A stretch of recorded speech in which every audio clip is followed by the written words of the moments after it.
Are you feeling unhappy or frustrated with some aspects of work or some of the people at work? Do you want to improve your situation and enjoy work more?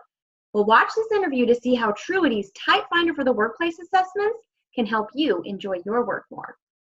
I'm Nikki from Truity.com. Truity has helped thousands of people understand their personality traits to help them know how they do their best work and how they best work with people.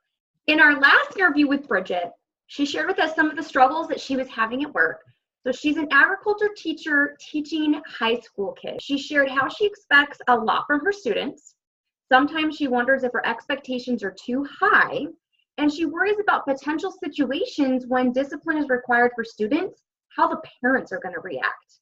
Also, she told us that she loves teaching. She is very passionate about it, and she takes a lot of pride when her students reflect to her that she has impacted their lives in a positive way. And just saying that gives me goosebumps, because I think that's the deal for teachers, making the impact and really changing their students' lives.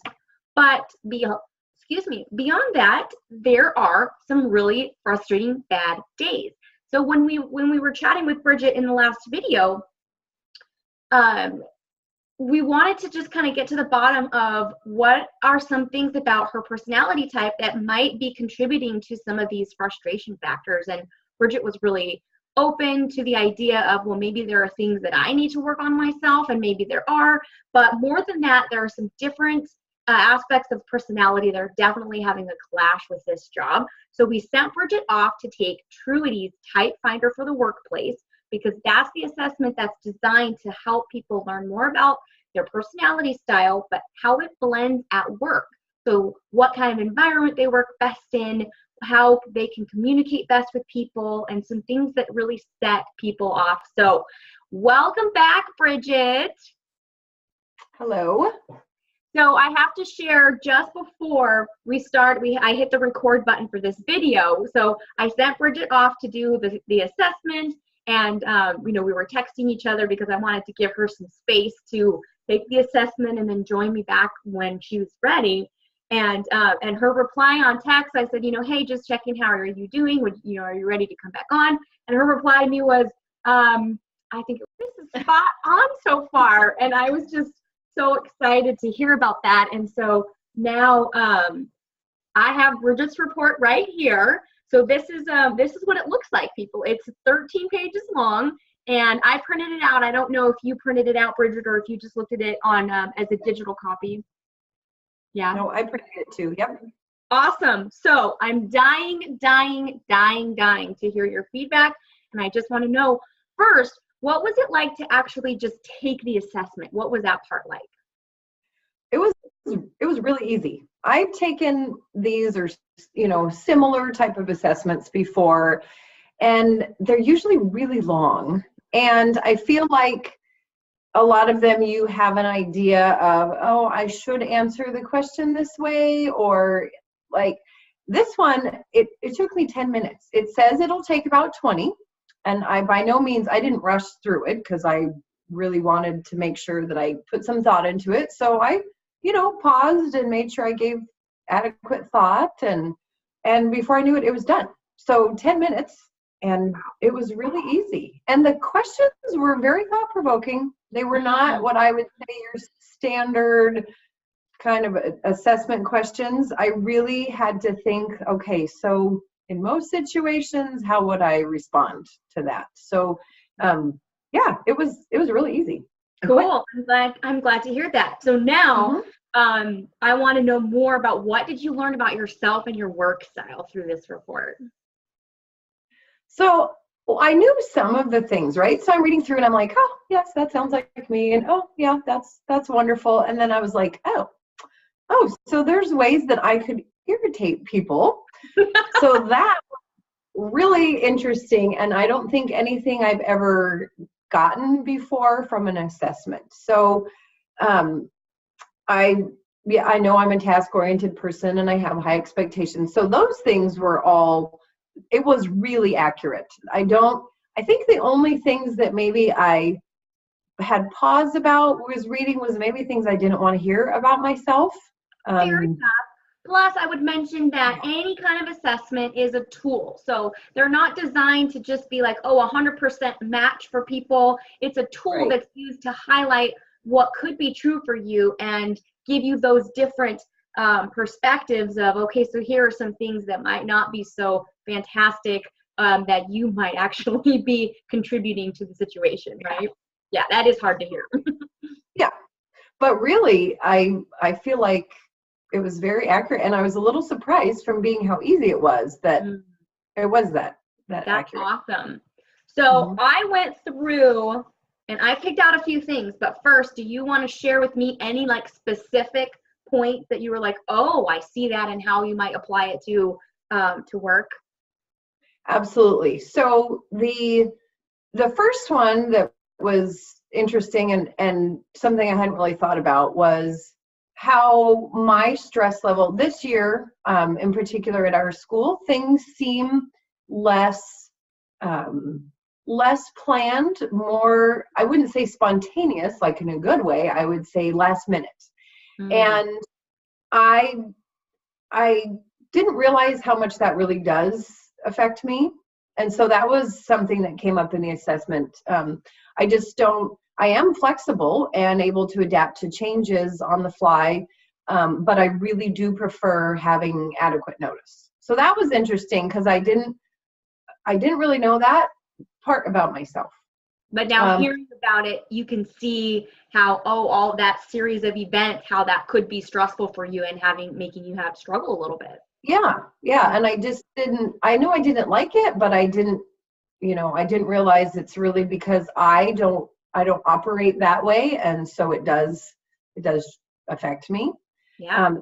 The two areas that I found the most telling were on conflict and stress in the workplace. One thing, I love how it's written, because it says like the things that might trigger that, causing a conflict or stress. And it was very telling. I am teaching high school, as you can imagine, your authority is challenged on a regular basis. But I didn't really realize that for me, that really is, I have maybe an inappropriate response level to it, because it is such a part of who I am, that I just figure as the teacher that there should be a certain level of respect. So just recognizing that trigger it could maybe, I would pause and say, okay, so this is just a super sensitive thing for me, and maybe I need to not react as negatively to that. Yeah, that makes a lot of sense. That was one of the things that I picked up quickly in your report based on what you were saying, how highly you value respect. And it was I can't find the page right now, but it was like you are a traditionalist, and so the values that you hold are very traditional as far as respect. And we're in a new world, right? 2019, and so we have a whole new set of kid behavioral issues and parent-kid relationship things that are really challenging you and your values. Okay, what else? In that conflict area, it was like, oh my gosh, it was like being in my classroom for a day, because I could totally play out in my mind, me being triggered by some student behavior, and then my reaction actually making the situation worse. Because when I, feel threatened or challenged or whatever you want to call it, then it's almost like, then you puff up your chest and try to inflict more authority, which doesn't work. And so the thought that came to mind was, okay, so I teach 5 classes a day. I have one that's particularly difficult. And so maybe I need to have a different strategy for that class. I need to adapt. The other thing that came up, I made some notes, was that maybe, maybe especially, I do this with all my kids, but maybe especially with those that are difficult, is as hard as it is to take some time and try to build that rapport with those kids. Because when I have a kid who's disrespectful or is constantly challenging my authority, and it's really a lot more just the disrespectful part, it's hard for me to want to have a rapport with them. But I get them for 180 days. So right. Maybe I can invest a little time in building that rapport. And that's totally outside of your normal personality, because when I was reading in the report here, one of the things that was talking about like action steps for improving communication was, remember that rational thinking is not always supreme, and you're a rational thinker. Yep. And teenagers aren't, right? Sometimes the best decision is the one that also takes account of personal feelings, that's a bit off. That's not your normal style. And so I can see how what you're saying totally relates to this communication piece. Yeah. So it helps really put it in perspective. What I like about this throughout the whole assessment, not just the parts that really, I thought, oh, that's super useful, is there's parts I didn't realize how maybe my behavior is perceived by others that aren't necessarily like me. So that was pretty insightful. Yeah. I could, it's like being a fly on the wall. I'm thinking, I could see where, I would not be very well taken in that situation. So that was really cool, because I don't think I've ever seen that kind of feedback. Yeah, that is so important, right? Our blind spots, we operate in these bodies all day long in our own personality style. So it's not natural for us to just think of like, oh, well, what could I be doing with that person? And how are they perceiving me right now? That's not helping the situation. And it makes sense. And so one of the things that I highlighted on here, which kind of fits into what you're saying, was it's the getting things done page. And so you help others by being clear about project goals and sticking to those priorities over the long term. So I can picture you in your classroom being very clear to your students about what you're needing from them, and projects and deadlines, and like all of these specific pieces. And then it's this other, you also might irritate others by section that says potential micromanaging. And I was like, oh, interesting. And I wonder how that works with teenagers. Yeah, well, it's interesting. I changed some curriculum this year, and it is it's very much not my style, but it is what they call inquiry-based teaching. And you basically have to you set them up and you give them the instructions, and then you just kind of let them go. And it is what I like to call controlled chaos, because if you were to walk into my room, it seems very chaotic. And so I've struggled with that. But the student, their enthusiasm, they're taking charge of their own learning, and so really it's made my job easier. So it's funny how sometimes we can be our own worst enemies, right? Because by micromanaging, I was actually doing them a disservice. So so that's been a good learning. It's still a little hard. Like I have to just smile and breathe, because it is a bit challenging. Yes, I can imagine. Now, I could literally talk personality assessment stuff all day, because I love this experience. So here's a struggle that I'm having. Here's this assessment that was very easy to do. Didn't take a long time. It is not an expensive assessment, yet the result is amazing. I mean, you get all of this insight. And so really the last question that I want to ask you, and we are going to check in with Bridget in a couple of weeks and just get a little update of how things have been going now that she's kind of been keyed into onto some of these things. But my question to you is, what are you going to take this information and what are you going to do with it? You might not have it all planned out yet, but just what are you see yourself doing with this information?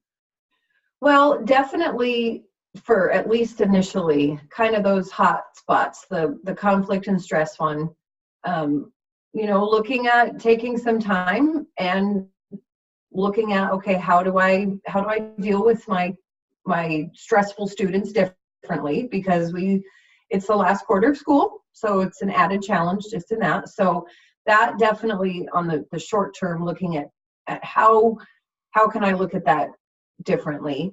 And then managing the stress, because obviously stress is horrible on our bodies and I don't want to get sick, or so looking at what I can do to help myself through that. The long-term one, what I found really I can't remember the name. I think it was something about leadership. Maybe that was in the description.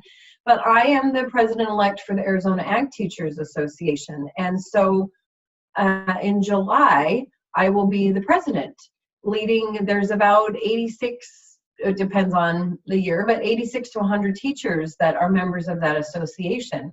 Mm-hmm. And so I have some time before July, when I officially start in that role, to really look at, okay, one, how do I lead others? What is it about me that, is good? What needs a little bit of polishing? How can I recognize things in other individuals so that I can really do the best at that? So I'm really excited to have some lead time on this.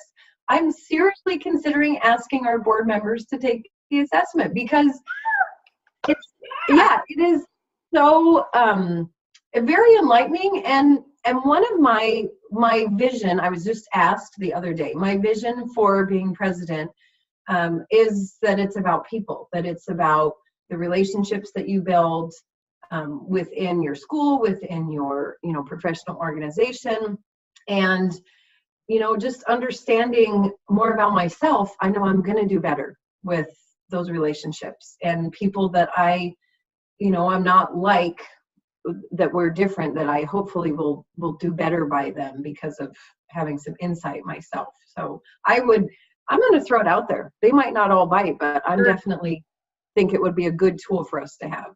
Yeah, absolutely. Of course, I love to hear that. I think that, if we all could recognize ourselves on paper and really take that approach that you're taking of like, okay, so where can I make tweaks that can make me happier at work and enjoy my work more? And what can I do, especially you're in this leadership position, observing it in other people and learning how to work together on it. That's really, really great. Yeah, I'm pretty excited. Okay. Yep. Well, thank you a million times for joining me today. I'm so excited to have you chatting. And I don't think I mentioned it earlier, so in case any of you are wondering, she's an ESTJ, and this doesn't surprise me at all. I mean, that it fits you. There's so many things in this assessment, this report that will be so beneficial for you at work and helping you to enjoy work more. And thank you for joining me. Absolutely. Thank you. By using scientifically validated personality and career assessments, Truity has helped thousands of people understand their interests and personality traits to help them enjoy their work more and understand how they best work with people. And the result?